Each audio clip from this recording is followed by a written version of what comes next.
అదే గుండు వెళ్ళే ఉంది కదా, వాళ్ళ క్యూట్ గా ఉంది కదా అదే గుండెలో. నొన్న కొట్టడాడు మరి 200 ఇచ్చాను. నేనేమంటున్నాను, నువ్వేమంటున్నావు? సరే షాపింగ్ వెళ్దామా? ఎందుకు?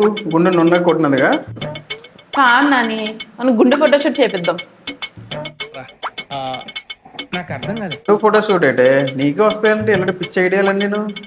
కాదు నాని, ఇప్పుడు అందరూ మంత్లీ షూట్ అని, ఇయర్లీ షూట్ అని, నించుంటే షూట్, కూర్చుంటే షూట్, అన్ని షూట్లు చేస్తున్నారు. మనం గుండె ఫోటోషూట్ చేద్దాం.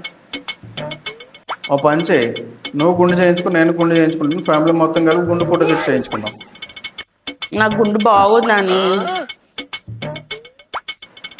నేను సల్మాన్ ఖాన్లో ఉంటాను మరి గుండెలోనే. బాగుంటే చేయించేసుకుందామనే. గుండె ఫోటోషూట్ చేద్దాం నాని, బాగుంటది. ఇప్పుడు ఇదే ట్రెండ్. ట్రెండ్ లేదు, చెంపు లేదు. నీకు వెళ్ళి షాపింగ్ చేయాలనుకుంటే వెళ్ళి చేసుకో, అంతేగాని అడ్వాన్స్ ట్రెండ్లో తీసుకురాకు. ఫోటోషూట్ అండి, గుండు ఫోటోషూట్. ఇంకా నయ్యం నా గుండు